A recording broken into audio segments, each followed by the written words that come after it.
We are at Red Bull's HQ in Milton Keynes, as we have been all weekend, and I promised myself there's no way I'm coming here and not sitting down for a nice, long, chill chat with the two men who are absolutely intrinsic to the success of everything you see around us right now, and that's Mark Webber and David Coulthard. Don't get too relaxed, by the way. It's a nice chill chat, but don't get too relaxed, because at the end of this, David Coulthard will be donning a Superman outfit, so strap yourselves in. All right, let's begin. We are on year 15 of Red Bull's stint in Formula One. DC, you were there at the start. How did they charm you? What made you think this drinks manufacturer can go all the way? Well, this team, in its early days, was Stewart Grand Prix, which then became Jaguar. And during my last year with McLaren in 2004, I was talking to Jaguar. But I'd pretty much decided, with the pros and cons of what that team was achieving, it wasn't for me. So if that meant retirement, that's exactly where I was going to, I was going to hang up my helmet. But Red Bull bought the team. And Christian Horner was someone that I'd known from the junior formulas. We'd actually shared a sponsor at a certain point when I was in Formula 3, and he was in the lower formula. And he'd run very successfully Arden, which was a Formula 2 team at that time, which was supported by Red Bull. So when it became clear that he was being put in place, and he reached out to me and my manager at that time, then, OK, the conversation was back on the table. Because basically, racing teams are about people, and it's about leadership. Yeah. And I was curious to know whether this brand that had built one of the most successful energy drinks in the world could do the same thing. Did they have the commitment that was necessary? So, conscious of the time of not hogging this chat, I went to the very first test in Jerez at the end of 2004, which was a Jaguar car repainted as a Red Bull.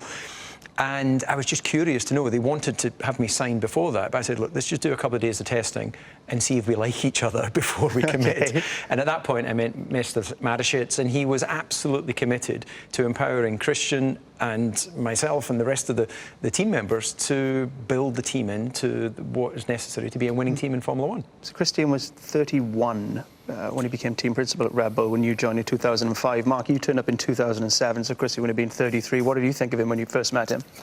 Well, again, I'd had exposure to Christian previously in the junior categories, Formula 3000. I raced against him as a competitor, and so we had a relationship nowhere near as probably as tight as what David had, but we did have a relationship, and I clearly knew of him.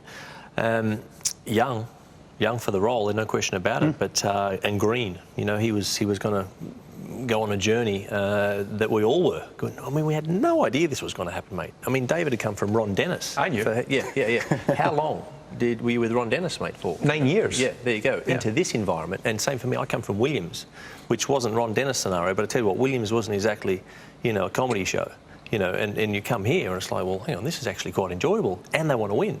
So, under Christian and Austria were paying, obviously, that's where the funds were coming from. But I think Christian was key in terms of hiring the right people in the right culture and geographical location, which is Silicon Valley here, which is this is where it's at, Milton Keynes, all the way through here and in the UK. So we had a good relationship from the off, and we went on this great journey. Well, another key player for Red Bull, obviously, Adrian Newey, which you stole from. You were asked to join you from McLaren. Did that take any kind of persuasion? Again, Adrian, would you like to join me at this soft drinks manufacturer team that's starting up? I mean, what did he say? Well, look, relationships are key, and if you've always had a good and open working relationship, then it's not difficult then to have trust with someone. So, obviously I reached out to Adrian. Christian and I went and had a little secret meal with him in London to discuss the opportunity, and then we arranged to take him to Austria to meet Mr. Mateschitz, to see a little bit the opportunity that lay behind the funding that could come from Red Bull. And with that, he absolutely felt refreshed, empowered, and took on what many people would have thought was a bit of a crazy role with a team that had never won a Grand Prix at that point. But the success is here. Mark got his first victory here. You remember that? Most important secret lunch that Milton Keynes ever had. It wasn't in Milton Keynes, by the way. Sorry, Milton Keynes potential folk. So yeah, I mean, Adrian, he has, we saw the stuff that they were producing before, which David touched on, the first test he did, which was clearly subpar. he arrived here with a different culture and enthusiasm and turning parts around, you know, the way that they would produce parts, the rapid prototyping, and then just like, well, we haven't seen anything like this before. This is how we're going to go racing. So, yeah, he was and a workaholic. Adrian's a workaholic. All about relationships, as you were saying, DC. What about your relationship when you rocked up in 2007? What did you think of each other?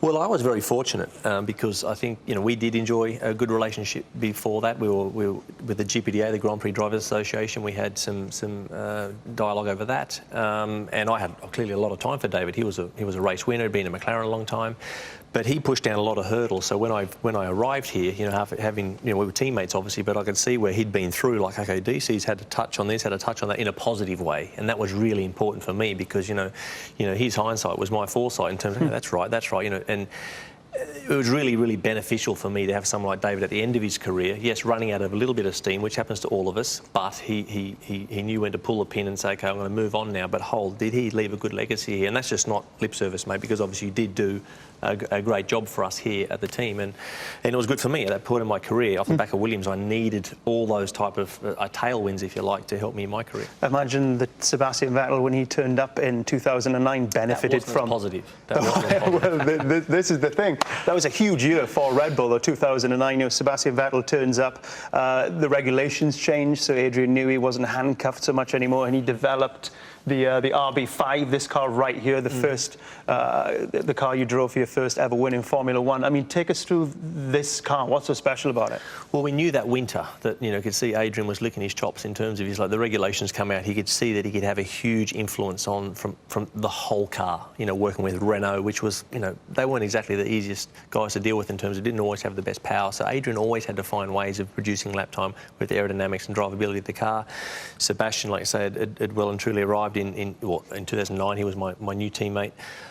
So yeah, we had the opportunity to then, once Brawn did their thing at the start of the year with Jensen, but then when we got the regulations set, then this thing started to fly. And Sebastian was a Red Bull junior. Neither of us were. We were here for a job in terms of experience, in terms of, you know, having the sort of, I suppose, the knocks and the hits on the way through as a professional driver. Seb was, you know, he was young, but he was quick. And that was the Red Bull junior program coming through, and having him then go into what would be a heavily funded program, and I was obviously benefiting from that as well with Adrian Newey being here. That car was a weapon, mate, absolute weapon. It was a beautiful piece of engineering, and then we went in, you know, to the car afterwards, the RB6, which was a cracker as well.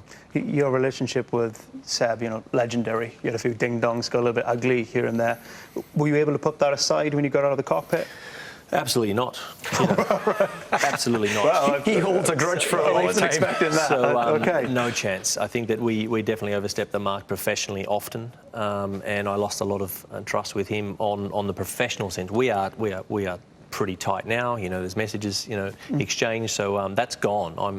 I've had enough bottles of red to let that pass on. But in terms of what was happening at the time, if he got food poisoning, and I don't know who would have put something in his food, I would never have known, mate. But you know, so you told me. Yeah. So yeah, DC was still trying to help me out. But look, ultimately, yeah, it was a headache for the team, for us, because obviously we were going for a world championship in that 2010 year, and we're both in the same team against Lewis and Fernando, 4 of us at the last race. For this team, that was an absolute headache because we had a lot of challenging moments mentally, and the team started to separate. So it was hard for Christian to manage that. Horrible atmosphere. Yeah, it was tough.